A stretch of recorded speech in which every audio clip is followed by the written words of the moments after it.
विष्णु भगवान की। प्राचीन समय की बात है। भारत में एक राजा राज्य करता था। वह बड़ा प्रतापी तथा दानी था। वह नित्य प्रति मंदिर में भगवत दर्शन करने जाता था। वह ब्राह्मण और गुरु की सेवा किया करता था। उसके द्वार से कोई भी याचक निराश होकर नहीं लौटता था। वह प्रत्येक गुरुवार को व्रत रखता एवं पूजन करता था। हर दिन गरीबों की सहायता करता था। परंतु यह सब बातें उसकी रानी को अच्छी नहीं लगती थी। वह न व्रत करती और न किसी को एक भी पैसा दान में देती थी। वह राजा से भी ऐसा करने को मना किया करती थी। एक समय की बात है कि राजा शिकार खेलने वन को चले गए। घर पर रानी और दासी थी। उस समय गुरु बृहस्पति साधु का रूप धारण कर राजा के दरवाजे पर भिक्षा मांगने आए। साधु ने रानी से भिक्षा मांगी तो वह कहने लगी, हे साधु महाराज, मैं इस दान और पुण्य से तंग आ गई हूँ। इस कार्य के लिए तो मेरे पतिदेव ही बहुत हैं। अब आप ऐसी कृपा करें कि सारा धन नष्ट हो जाए तथा मैं आराम से रह सकूं। साधु रूपी बृहस्पति देव ने कहा, हे देवी, तुम बड़ी विचित्र हो। संतान और धन से कोई दुखी नहीं होता है, इसको सभी चाहते हैं। पापी भी पुत्र और धन की इच्छा करता है। अगर तुम्हारे पास अधिक धन है तो भूखे मनुष्यों को भोजन कराओ, प्याऊ लगवाओ, ब्राह्मणों को दान दो, धर्मशालाएं बनवाओ, कुआं, तालाब, बावड़ी, बाग बगीचे आदि का निर्माण कराओ तथा निर्धनों की कुंवारी कन्याओं का विवाह कराओ। साथ ही यज्ञ आदि करो। इस प्रकार के कर्मों से आपके कुल का और आपका नाम परलोक में भी सार्थक होगा एवं तुम्हें भी स्वर्ग की प्राप्ति होगी। परंतु रानी साधु की इन बातों से खुश नहीं हुई। उसने कहा, हे साधु महाराज, मुझे ऐसे धन की आवश्यकता नहीं जिसको मैं अन्य लोगों को दान देती फिरूं तथा जिसको रखने और संभालने में ही मेरा सारा समय नष्ट हो जाए। साधु ने कहा, हे देवी, यदि तुम्हारी ऐसी इच्छा है तो जैसा मैं तुम्हें बताता हूँ वैसा ही करना। बृहस्पतिवार के दिन घर आंगन को गोबर से लीपना, अपने केशों को पीली मिट्टी से धोना, केशों को धोते समय स्नान करना, राजा से कहना वह हजामत करवाए, भोजन में मांस मंदिरा खाना, कपड़े धोबी के यहाँ धुलने देना। इस प्रकार 7 बृहस्पतिवार करने से तुम्हारा सारा धन नष्ट हो जाएगा। यह कहकर साधु महाराज रूपी बृहस्पति देव अंतर्धान हो गए। रानी ने साधु के कहने के अनुसार 7 बृहस्पतिवार तक वैसा ही करने का विचार किया। साधु के बताए अनुसार कार्य करते हुए केवल 3 बृहस्पतिवार ही बीते थे कि उसकी समस्त धन संपत्ति नष्ट हो गई। भोजन के लिए दोनों समय परिवार तरसने लगा तथा सांसारिक भोगों से दुखी रहने लगा। तब राजा रानी से कहने लगा कि हे रानी, तुम यहाँ पर रहो, पर मैं दूसरे देश को जाता हूँ, क्योंकि यहाँ पर सब मनुष्य मुझे जानते हैं, इसलिए मैं यहाँ कोई काम धंधा नहीं कर सकता। अब मैं परदेश जा रहा हूँ, वहाँ कोई काम धंधा करूँगा, शायद हमारे भाग्य बदल जाए। ऐसा कहकर राजा परदेश चला गया। वहाँ से वह जंगल से लकड़ी काट कर लाता और शहर में बेचता। इस तरह जीवन व्यतीत करने लगा। इधर राजा के बिना रानी और दासियां दुखी रहने लगी। किसी दिन भोजन मिलता और किसी दिन जल पीकर ही रह जाती। एक समय रानी और दासियों को 7 दिन बिना भोजन के व्यतीत करने पड़े तो रानी ने अपनी दासी से कहा, हे दासी, यहाँ पास के ही नगर में मेरी बहन रहती है। वह बड़ी धनवान है। तू उसके पास जा और वहां से 5 सेर बेजर मांग कर ले आ, जिससे कुछ समय के लिए गुजारा हो जाएगा। दासी रानी की बहन के पास गई। रानी की बहन उस समय पूजा कर रही थी। बृहस्पतिवार का दिन था। दासी ने रानी की बहन से कहा, हे रानी, मुझे आपकी बहन ने भेजा है, मुझे 5 सेर बेजर दे दो। दासी ने यह बात अनेक बार कही, परंतु रानी की बहन ने उसका कोई उत्तर नहीं दिया, क्योंकि वह उस समय बृहस्पतिवार की कथा सुन रही थी। जब दासी को रानी की बहन से कोई उत्तर नहीं मिला तो वह बहुत दुखी हुई। उसे क्रोध भी आया। वह लौटकर रानी से बोली, हे रानी, आपकी बहन तो बहुत ही घमंडी है। वह छोटे लोगों से बात भी नहीं करती। मैंने उससे कहा तो उसने कोई उत्तर नहीं दिया। वह वापस चली आई। रानी बोली, हे दासी, इसमें उसका कोई दोष नहीं। जब बुरे दिन आते हैं तब कोई सहारा नहीं देता है। अच्छे बुरे का पता विपत्ति में ही लगता है। जो ईश्वर की इच्छा होगी वही होगा। यह सब हमारे भाग्य का दोष है। उधर रानी की बहन ने सोचा कि मेरी बहन की दासी आई थी, परंतु मैं उसे नहीं बोली, इससे वह बहुत दुखी हुई होगी। यथा कथा सुन और विष्णु भगवान का पूजन समाप्त कर वह अपनी बहन के घर आई और कहने लगी, हे बहन, मैं बृहस्पतिवार का व्रत कर रही थी। तुम्हारी दासी हमारे घर गई थी, परंतु जब तक कथा होती है तब तक हम लोग न उठते हैं और ना ही बोलते हैं, इसलिए मैं नहीं बोली। कहो, दासी क्यों गई थी? रानी बोली, बहन, हमारे घर में अनाज नहीं था। वैसे भी तुमसे कोई बात छिपी नहीं है, इस कारण मैंने दासी को तुम्हारे पास 5 सेर बेजर लेने के लिए भेजा था। रानी की बहन बोली, बहन देखो, बृहस्पति भगवान सबकी मनोकामना पूर्ण करते हैं। देखो, शायद तुम्हारे घर में भी अनाज रखा हो। यह सुनकर दासी घर के अंदर गई तो वहाँ उसे बेझर का भरा एक घड़ा मिल गया। उसे बड़ी हैरानी हुई क्योंकि उसने एक एक बर्तन देख लिया था। उसने बाहर आकर रानी को बताया। दासी अपनी रानी से कहने लगी, हे रानी, देखो, वैसे जब हमको अन्न नहीं मिलता है तो हम रोज ही व्रत करते हैं। अगर हम इनसे इस व्रत की विधि और कथा पूछ ली जाए तो हम भी उसे कर लिया करेंगे। दासी के कहने पर रानी ने अपनी बहन से बृहस्पतिवार व्रत के बारे में पूछा। उसकी बहन ने बताया, हे रानी बहन, बृहस्पतिवार को सूर्योदय से पूर्व उठकर स्नान करके बृहस्पतिवार का व्रत करना चाहिए, लेकिन उस दिन सिर नहीं धोना चाहिए। बृहस्पतिवार के व्रत में चने की दाल और गुड़ मुनक्के से विष्णु भगवान का केले के वृक्ष की जड़ में पूजन करें तथा दीपक जलावें। उस दिन एक ही समय भोजन करें। भोजन पीले खाद्य पदार्थ का करें तथा कथा सुने। इस प्रकार करने से गुरु भगवान प्रसन्न होते हैं, अन्न पुत्र धन देते हैं।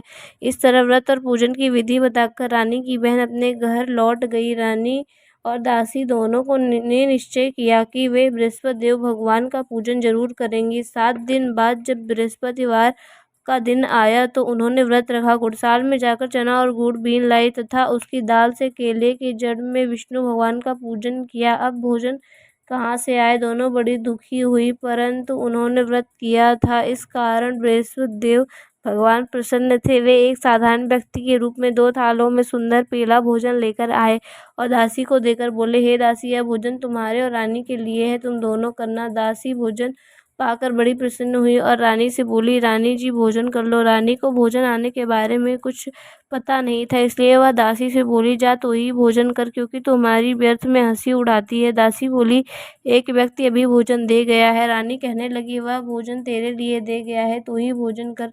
दासी ने कहा, वह व्यक्ति हम दोनों के लिए 2 थालों में भोजन दे गया है, इसलिए मैं और आप दोनों ही साथ साथ भोजन करेंगी। फिर दोनों ने गुरु भगवान को नमस्कार कर भोजन प्रारंभ किया। उसके बाद से वे प्रत्येक बृहस्पतिवार को गुरु भगवान का व्रत और पूजन करने लगे। बृहस्पति भगवान की कृपा से उनके पास धन हो गया, परंतु रानी फिर पहले की तरह आलस्य करने लगी। तब दासी बोली, देखो रानी, तुम पहले भी इसी प्रकार आलस्य करती थी, तुम्हें धन को रखने में कष्ट होता था, इस कारण सभी धन नष्ट हो गए।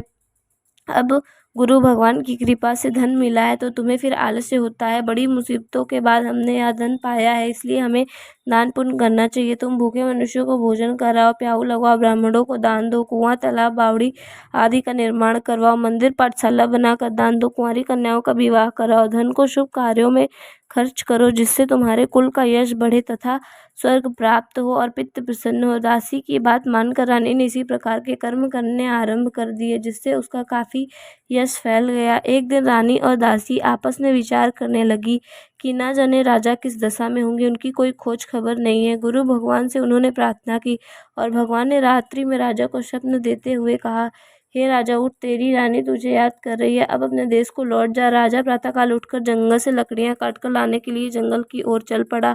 जंगल से गुजरते हुए वह सोचने लगा, रानी की गलती से उसे कितने दुख भोगने पड़े। रात-पात छोड़कर उसे जंगल में आकर रहना पड़ा। जंगल से लकड़ियां काटकर उन्हें बेचकर गुजारा करना पड़ा। उसी समय उस जंगल में से बृहस्पति देव एक साधु का रूप धारण कर आए और राजा के पास आकर बोले, हे लकड़हारे, तुम इस सुनसान जंगल में किस चिंता में बैठे हो, मुझे बतलाओ।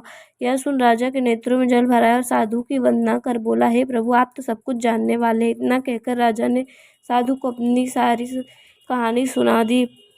महात्मा तो स्वभाव से ही दयालु होते हैं। वे राजा से बोले, हे राजा, तुम्हारी पत्नी ने बृहस्पति देव के प्रति अपराध किया था, जिसके कारण तुम्हारी यह दशा हुई।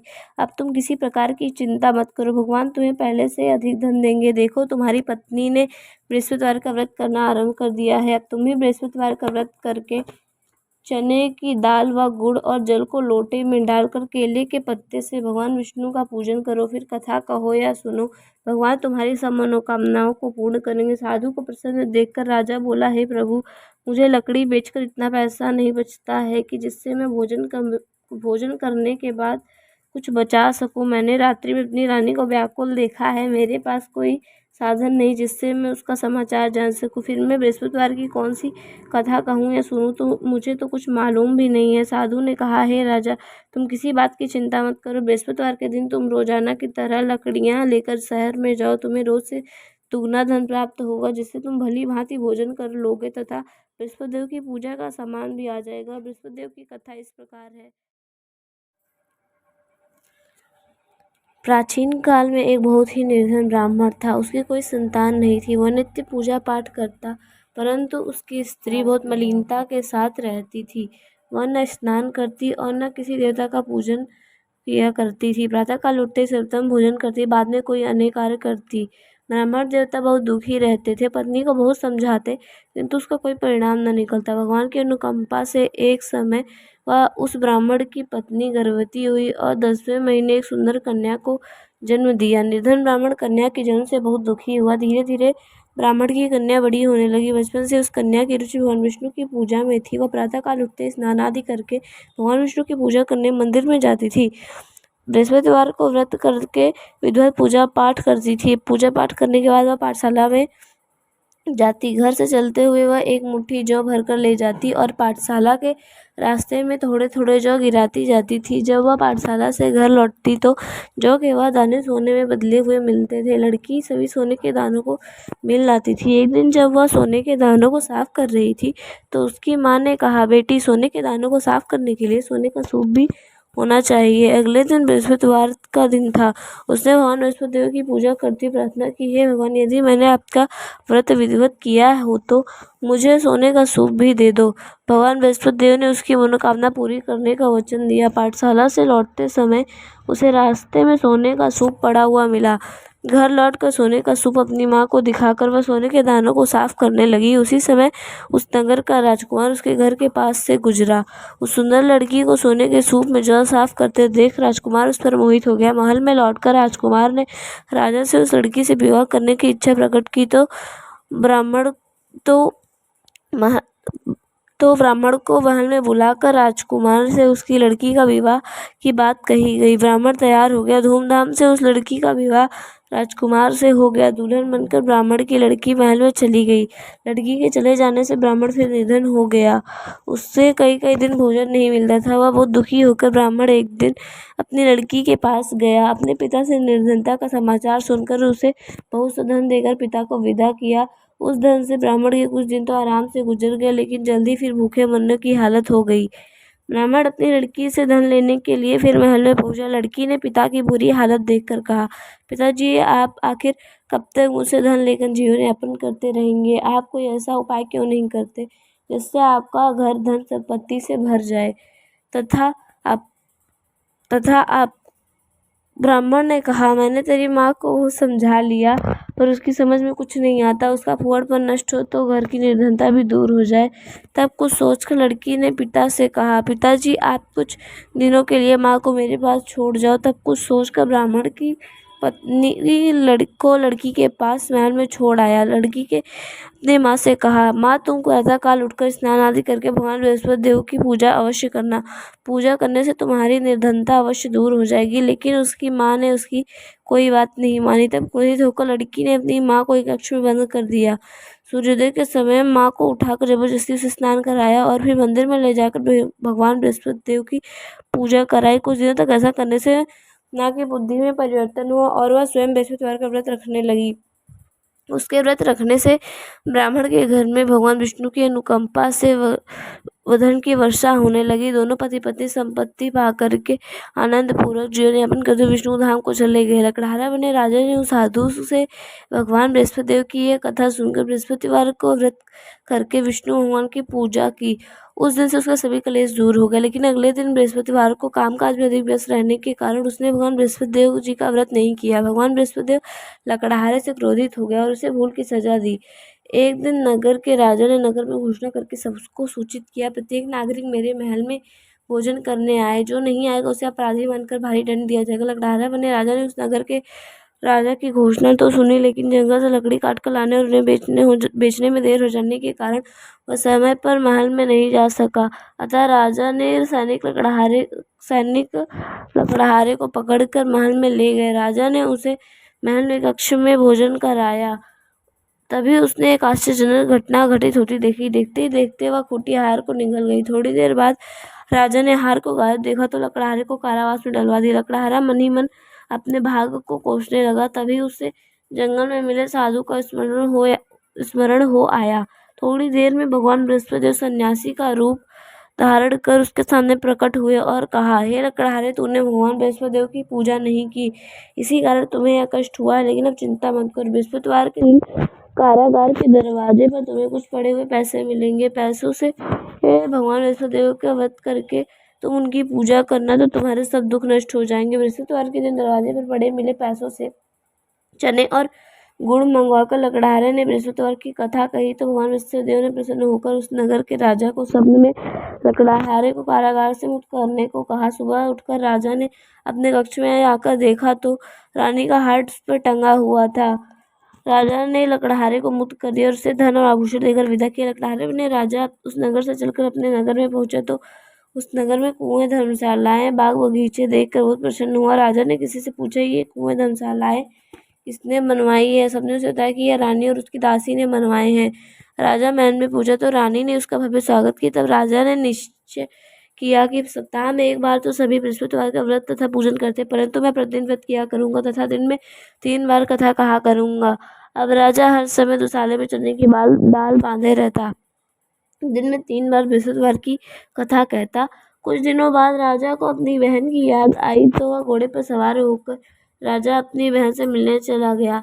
अभी राजा नगर के बाहर ही पहुंचा था कि उसको कुछ लोगों को सौ को ले जाते हुए देखा। राजा को स्मरण हो आया कि आज उसने किसी को बृहस्पतिवार की व्रत कथा नहीं सुनाई। राजा ने उन लोगों को रोककर कहा, भाइयों, आप सौ को ले जाने से पहले मुझसे बृहस्पतिवार की कथा सुन लो। लोगों ने राजा पर क्रोधित होते हुए कहा, तुम पागल तो नहीं हो गए हो? लेकिन कुछ बड़े बूढ़े लोगों ने कहा, अच्छा भाई, साथ चलते चलते तुम अपनी कथा भी सुना लो। राजा ने चलते हुए आधी कथा ही सुनाई थी कि शव हिलने लगा। राजा की पूरी कथा सुनाते ही सब उठकर बैठ गए। लोगों ने हैरानी से दांतों तले उंगली दबाई और अगले बृहस्पतिवार से भगवान बृहस्पतिदेव का व्रत करने व कथा सुनने का निश्चय कर लिया। अब घोड़े पर सवार राजा चलते हुए एक किसान के पास पहुंचा। किसान अपने खेत में हल चला रहा था। राजा ने कहा, अरे भाई, मुझसे बृहस्पतिवार की कथा सुन लो। किसान झुठलाकर बोला, अरे भाई, देख नहीं रहे, जितनी देर में मैं तुम्हारी कथा सुनूंगा उतनी देर में तो पूरे खेत में हल चला लूंगा। राजा ने निराश होकर चलने लगा। तभी किसान के बैल लड़खड़ाकर जमीन पर जा गिरे। किसान के पेट में भी जोरों का दर्द होने लगा। उस किसान की पत्नी जब खाना लेकर आई तो उसने किसान के इस बारे में पूछा तो किसान ने घुड़सवार की पूरी कहानी सुनाई। किसान की पत्नी दौड़ती हुई राजा के पास पहुंचकर हाथ जोड़कर बोली, भैया, मैं तुम्हारी कहानी सुनने के लिए तैयार हूँ। राजा ने उसके साथ खेत पर पहुंचकर बृहस्पतिवार की कथा सुनाई। तभी सभी बैल उठकर खड़े हो गए। किसान के पेट का दर्द भी तुरंत ठीक हो गया। राजा अपनी बहन के घर पहुंचा तो उसकी बहुत आवभगत हुई। अगले दिन सुबह उठकर राजा ने देखा घर के सभी मनुष्य भोजन कर रहे थे। किसी भूखे को बृहस्पतिवार की कथा सुनाए बिना राजा भोजन नहीं करता था। उसने बहन से पूछा, बहन, क्या घर में कोई ऐसा व्यक्ति है जिसने अभी तक भोजन ना किया हो? उसकी बहन बोली, भैया, हमारे घर में तो क्या, आपको पूरे नगर में कोई ऐसा व्यक्ति नहीं मिलेगा जिसने अभी तक भोजन ना किया हो। तब राजा ने अपनी बहन के घर से निकलकर उस नगर में बिना भोजन किए व्यक्ति की तलाश की तो गरेडिये के घर में उसका बेटा बीमार होने के कारण भूखा रह गया था। राजा ने उसको जाकर बृहस्पतिवार की कथा सुनाई तो गरेडिये का बीमार बेटा बिल्कुल ठीक हो गया। सबने राजा की बहुत प्रशंसा की। एक दिन राजा ने अपनी बहन से कहा, बहन, हम अपने घर को जाना चाहते हैं, तुम भी हमारे साथ चलो, कुछ दिन वहाँ रहकर लौट आना। राजा की बहन बोली, अपनी सास से पूछा तो सास ने ताने देते हुए कहा, बहू, मायके जाना तो अकेली जाना, मेरे पोतों को ना ले जाना। तुम्हारे भाई की कोई संतान नहीं है, कहीं तुम्हारी भाभी मेरे पोतों पर कोई जादू टोना ना कर दे। दूसरे कक्ष में बहन की सास की बातें सुन कर राजा दुखी मन से अकेला ही अपने नगर को लौट आया। रानी ने राजा से कहा, आप तो अपनी बहन को साथ लाने की बात कहकर गए थे, तो बहन को साथ क्यों नहीं लाए? तब राजा ने दुखी होते हुए रानी से कहा, मेरी संतान है, इसलिए कोई हमारे घर आना पसंद नहीं करता। रानी ने राजा को समझाया, हे प्राणनाथ, हमें बृहस्पतिदेव ने सब कुछ दिया है, अब भगवान बृहस्पतिदेव हमें संतान भी अवश्य देंगे। बृहस्पतिवार को व्रत करते हुए राजा रानी ने भगवान बृहस्पतिदेव से संतान के लिए प्रार्थना की। कुछ दिनों के बाद उन्होंने स्वप्न में दर्शन देते हुए कहा, हे राजन, तेरी मनोकामना अवश्य पूरी होगी। एक सप्ताह बाद ही रानी गर्भवती हुई। 10वें महीने रानी ने एक सुंदर पुत्र को जन्म दिया। राजा रानी जीवन पर्यंत बृहस्पतिवार का व्रत करते रहे। उनके घर में धन की वर्षा होती रही। इस तरह आनंद पूर्वक जीवन यापन करते हुए राजा रानी भगवान बृहस्पतिदेव की अनुकंपा से मोक्ष को प्राप्त करके सीधे वैकुंठ धाम पहुँच गए। बृहस्पतिवार को बृहस्पति व्रत करके जो स्त्री पुरुष भगवान विष्णु की पूजा करते हैं, भगवान उनकी सभी मनोकामनाएं पूर्ण करते हैं। बोलो विष्णु भगवान की जय।